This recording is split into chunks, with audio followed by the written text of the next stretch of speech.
As a matter of fact, after my time in Germany, I got to go home for 45 days leave before I go to Korea. Okay. And during those 45 days is when I met Jen. Wow. I met Jen in between Germany and Korea. And I met her in Philly. I was like in love. I was like, yo, this girl's amazing. But I'm like, yo, we can't date. I'm about to go to Korea for an entire year. But after this year, I get to be stationed in New Jersey and we can be together. So me and her had a full 1 whole year long distance relationship before we actually started dating. So after my tour in Korea, I came to New Jersey, and that's when me and Jen really locked in as a couple. And that's when I dared her to eat cinnamon. So crazy. And then she ate that cinnamon, and then it was like, all that happened afterwards, YouTube stuff. So you got a $200 check from break.com. Yeah. So when I was in Korea, actually, past the time was there's no TV, was online video, and that was like pre-YouTube time. It's before YouTube, yeah. And there was like break.com, eBombs World. I don't know if I you remember these those. websites. Yeah, I do remember them. And I would watch these websites, and it was entertainment. And then I just remember reading, like, if your video gets on the homepage, they'll pay you $200. And then so when I got to, after my tour in Korea, when me and Jen are together, I was, yo, let's try and make a video for this website so we can get on the homepage. And we did. Oh, so that was literally your goal. That was goal. goal. I was like, trying to get on that homepage. So what changed after that? Getting a $200 paycheck. Seems like, you're in the military and all that, but maybe you really weren't sure what you wanted to do. Clearly you didn't want to go to school. Clearly you just went to the military because, like, I don't have any other option. Right. Did you feel like when you got that $200 paycheck that, like, this is something you wanted to do? Not yet. I was, it was just like this novelty. It was like, oh, $200 for some dumb video. Cool. Like, I didn't think it'd be a career. So really? Okay. Yeah. And no one was making YouTube careers back then. There was no influencer.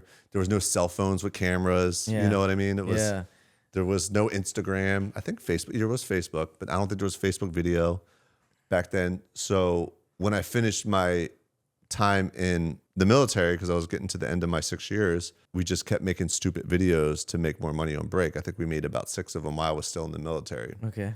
And I thought maybe after the military, I'd just become a real cop. I was like, I'll just get out and be a real cop. So after I finished my enlistment, I got a job back at that car dealership that I got before I joined the military, which is funny. Oh, wow. To sell cars. The same dealership. Same dealership that they fired me from before. But now I'm a car salesman there.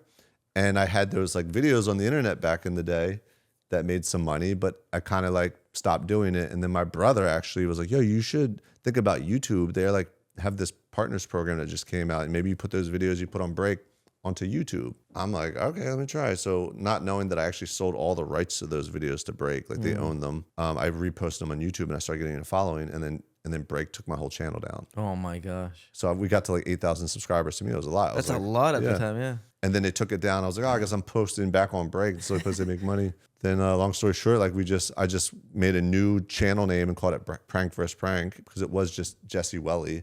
So now the new channel, and we started posting new videos. And then I went to community college for filmmaking. Okay. And then, then the career started.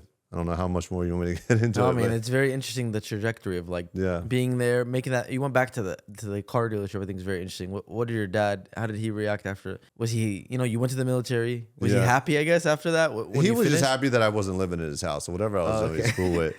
But like that car dealership, I was a lot boy, so I was just like the kid that would park in the cars and doing all maintenance around the lot. They fired me that summer. And then I joined the military. He's like, you don't even got a job anymore. This is the summer of me graduating high school. Joined the military, get out. My best friend Mike, rest in peace, he was working at that car dealership. He was like, yo, I'm making like 6 racks a month. He could sell salt to a slug. This kid was crazy. I was like, I would have worked there. He's like, I'll get you a job. So, and I got the job, and I was like, I don't know if they remembered that 6 years ago I got fired as a loud boy.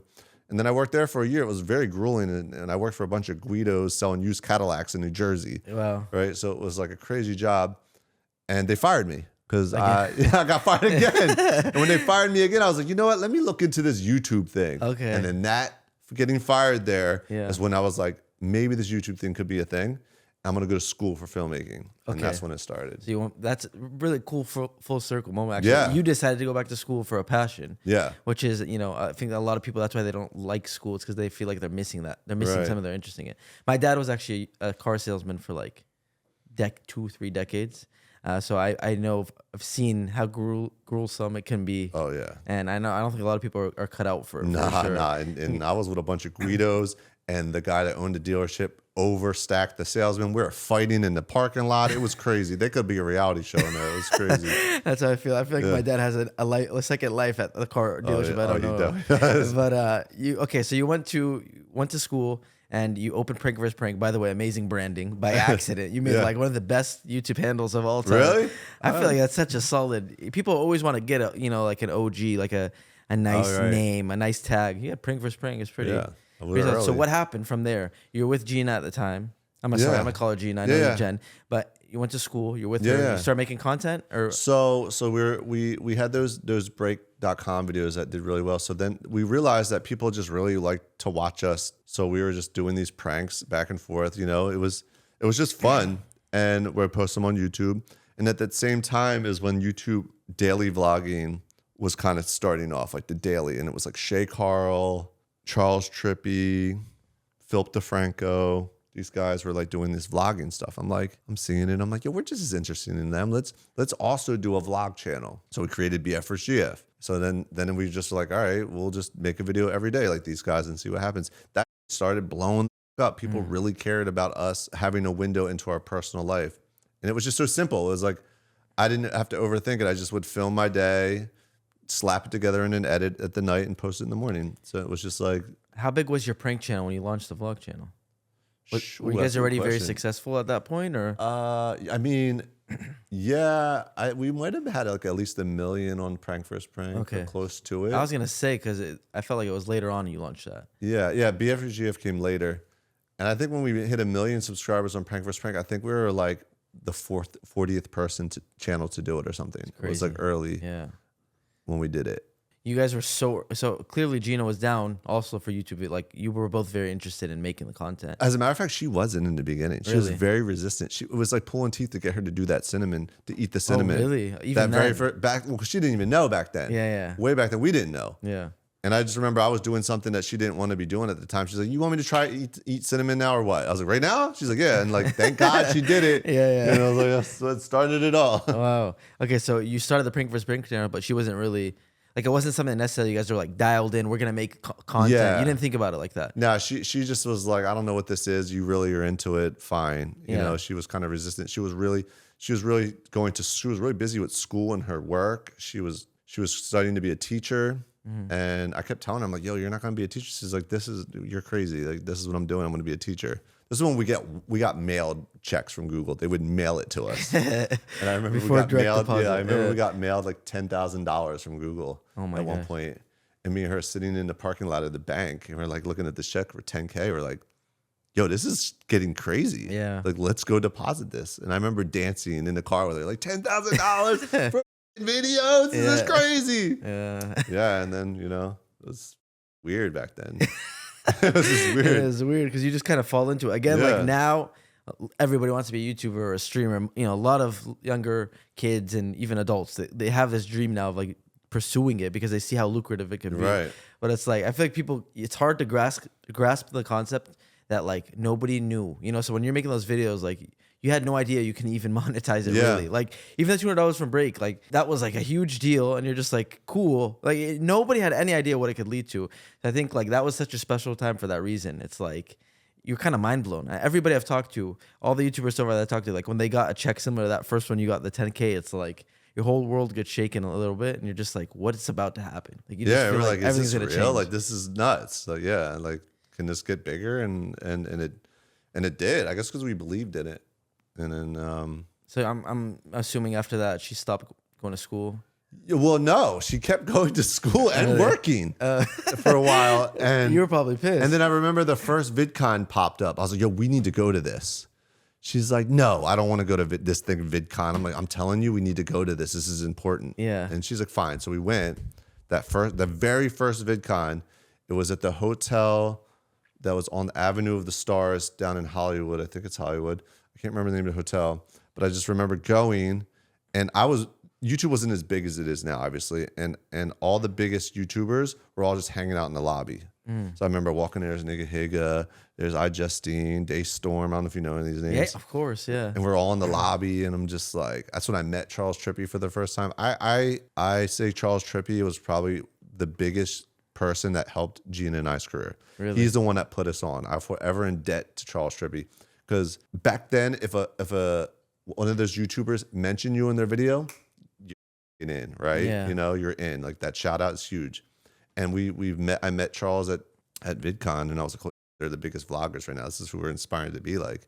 And they walk up to us like, yo, we think your videos are so funny, awesome. Da da da da. And they put us in their vlog. And then from that point, it was just like a rocket ship for us. And I was like, Jen, see, I told you we should have went to VidCon. You were like 27 at the time, 28?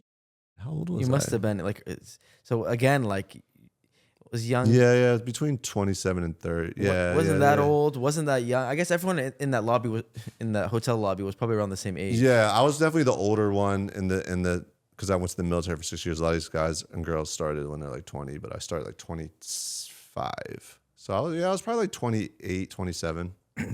Very, very interesting. Like, it'd be so cool to go back in time and see that lobby. I know. I mean, it exists. You can go on my YouTube. I'm sure there's a YouTube video about it. And every YouTuber kind of has that one guy that put them on. Everyone knows a moment like that happened. It's really cool. Yeah. Even Charles Trippy's still making vlogs to this day. I don't think he ever stopped. Yeah, I see him every time I open my subscription box. He's in it. Yeah, he's still vlogging.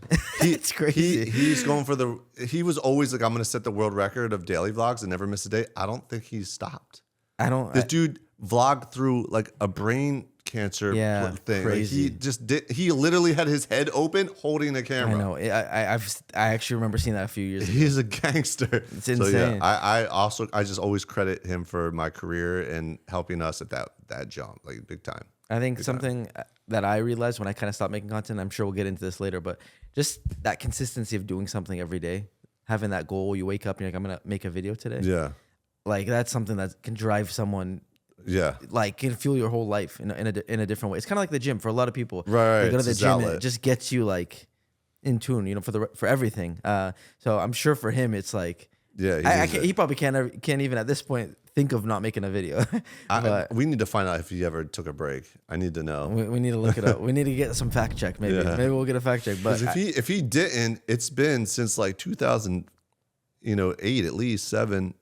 Yeah, he definitely has a record for sure. Yeah, he was so worried about someone beating it. I'm like, bro, I don't know. You think you're good? So he, you keep referencing and giving love to the first stage, I guess, of what you call them, of YouTubers, right? Mm-hmm. People that were before you. I still feel like you guys didn't really have a roadmap when you were, they didn't have a blueprint. You kind of were figuring out as you went. So at this point, you had maybe a couple million subscribers. You went to VidCon. I'm sure a lot of fans came up at VidCon. The very first one, not so much. Okay. But it wasn't very many fans. It was just all YouTubers. Okay. So yes, Charles Trippy was basically a fan. That was one of your first fan experiences. Do you remember the first time you guys got recognized? Yeah. You and Gina? I remember the first time her and I got recognized, which is crazy that I can remember. But we